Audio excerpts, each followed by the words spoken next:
Hello, everyone. Today, I'd like to tell you about the RuMathBERT model that me and my colleague Elena Bruches have developed in collaboration with the Institute of Informatics for comprehension of mathematical formulae in Russian language context. So first of all, why is it even something important to develop in our sphere? Probably most of you are familiar with the fact that over the past few years, the processing of scientific papers has become a very popular area in NLP. And as we know, a lot of very important information in scientific papers is often represented in the form of formulae.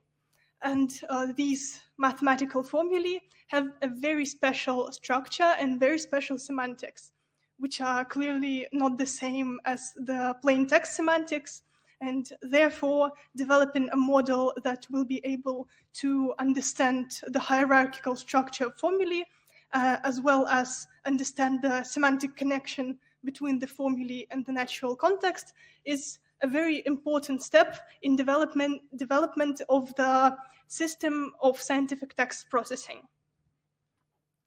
As the main source of our dataset, we've chosen the Russian segment of Wikipedia, and specifically the math domain and its subdomains.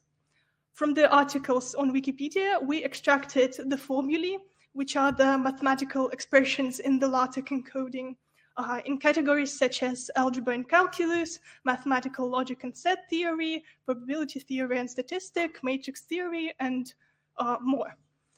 As well as extracting the left context, which is the part of the paragraph from the beginning to the formula itself, and the right context, which is the part of the paragraph starting from the end of the formula and ending at the paragraph end, or up to 2 sentence endpoints.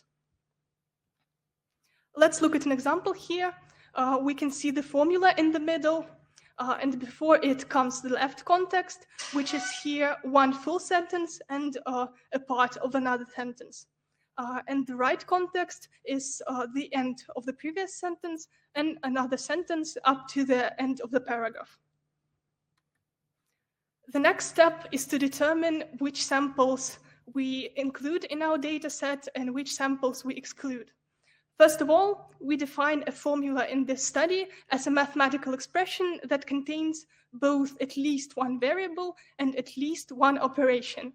So, for example, if there's an article on a certain mathematical operation and the formula is just the operation itself, we don't include such samples in our data set.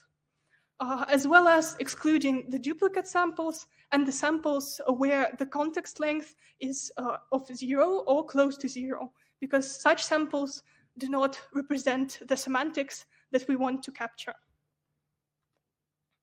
After processing the total of 19,000 articles under the math domain on Wikipedia, we have collected a data set of 190,000 total formulae in context, with 170,000 of them being unique formulae, which contributes to even more semantic variation, as some formulas are used in different contexts. The next step of our study is, of course, the experiments, and at first we fine-tuned 2 models. The first one being RuMathBERT, which is an English language model designed for the same task as our model, but of course for the English language. And the second one is the base multilingual BERT that we're all familiar with. We also trained our own RuMathBERT model from scratch, and for training it, we also trained a custom word piece tokenizer with a vocabulary size of 30,000 to account for all the variation of various LaTeX tokens, as well as the additional special tokens BOF and EOF, for marking the beginning and the end of the formulae respectively. We applied both the mask language modeling and the next sentence prediction objectives to train the model. After training the model, the next step is obviously evaluating its performance. And for this, we've designed a simple task centered on calculating the cosine similarity between the formula vectors and the vectors for formula names and formula topics. Topics here being the subsection of the math domain that the formulas belong to. And for this task, we collected a small data set of 100 formulae with their names and topics. Let's look at an example here. There's a formula called polynom Zhigalkina, and you could see it rendered here, but in the data set, it is presented in the LaTeX encoding, and we can see its name and the topics it belongs to. To assess the quality, we've used these metrics. They're both pretty self-explanatory. The first one is the ratio of correct formula name and formula topic pairs in the top 5 closest vectors for each formula. And the second one is the average rank of the correct name in the sorted list of all the names by their cosine similarity with the formula. Let's look at the results. We first used the LLMs DeepSeek, GPT-4o Mini, and GigaChat to assess how well this task can be performed in general. And as you can see, they performed very great, especially DeepSeek. So this is the goal. This is something we're striving towards, and we know that there is room for improvement. In the end of the table, you can see the 4 BERT-based models that we used for comparison. The RuMathBERT model, which is a Russian model trained on scientific text. The dataset for training this model includes some formulae in the LaTeX encoding, but this wasn't really the main point of this model. Then the RuMathBERT-based model, the MathBERT model that we've already discussed, and the base BERT English case model. As you can see, the results are not really great. And specifically, the average rank of the correct name is very close to the middle of the 100 mark, like 49, 50, by which we cannot really tell if the selection of the answers is random or not. And here in the middle of the table, there is our RuMathBERT model and the 2 fine-tuned models, which show improvement in both metrics compared to the base BERT models we're comparing them to. And here are the results for the topics. As you can see, there's pretty much the same picture, but the results are somewhat lower for all models compared to the names. It is clearly because the subsections of math are more abstract, and understanding their semantics is not as simple for a model as understanding the formula name. To conclude, the presented RuMathBERT model shows a great improvement compared to the base BERT models we've compared it with, and the results of LLMs show us that there's clearly more room for improvement. For example, it can be achieved by augmenting the dataset with slightly changed formulae, so the model, for example, isn't attached to specific symbols of variables in the formula. Thank you for your attention. I'm ready to answer your questions, and you can scan the QR code to access the model repository.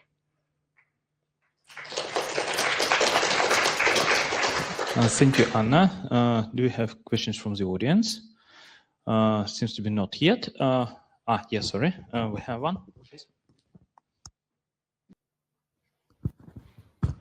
Thank you for your speech. It was very interesting, but I have some questions.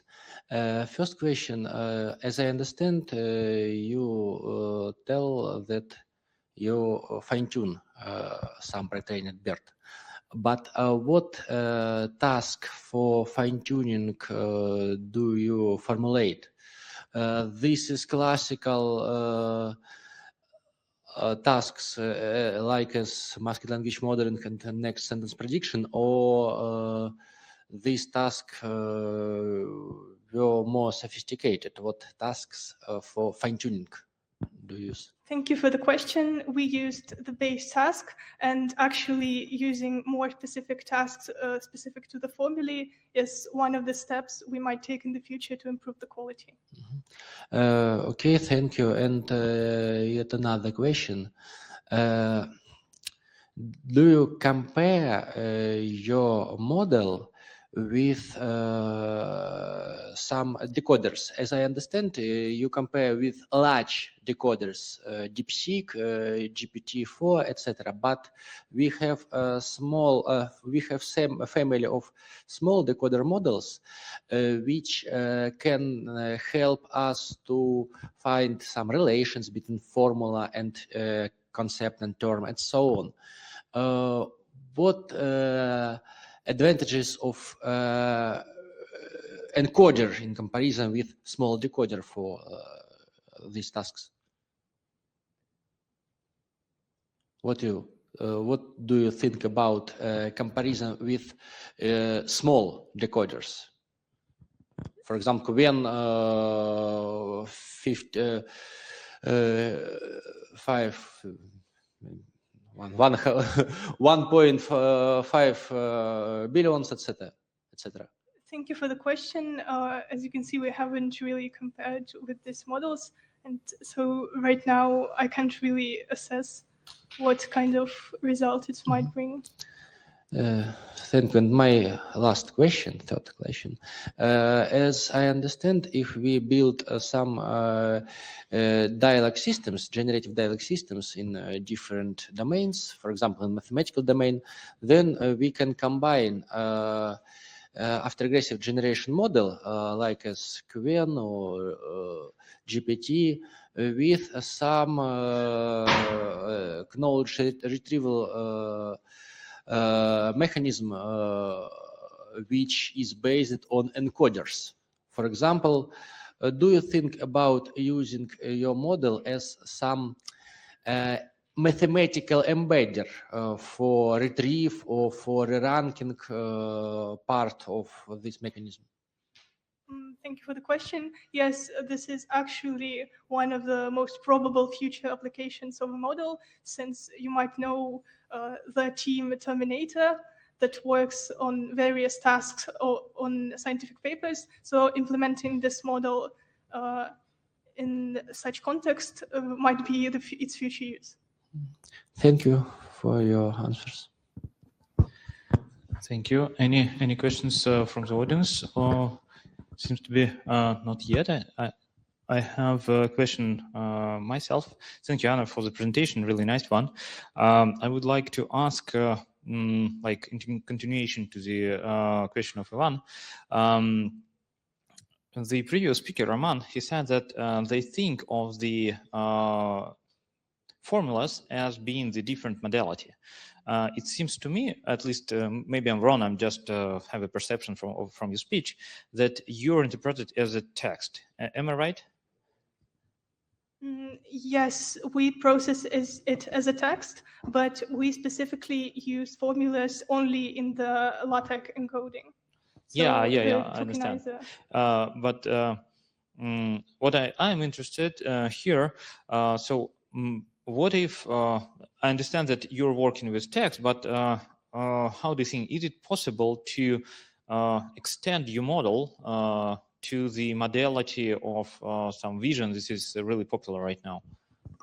Thank you for the question. Yes, actually, it is something that's been done in this area. For example, the RuMathBERT model for the English language uses operator trees to represent the formulae, and this way they create embeddings for the formulae. So this might be something we implement in the future, but for now, we use the LaTeX encoding and just process it as a text. Yeah, thank you. Really nice.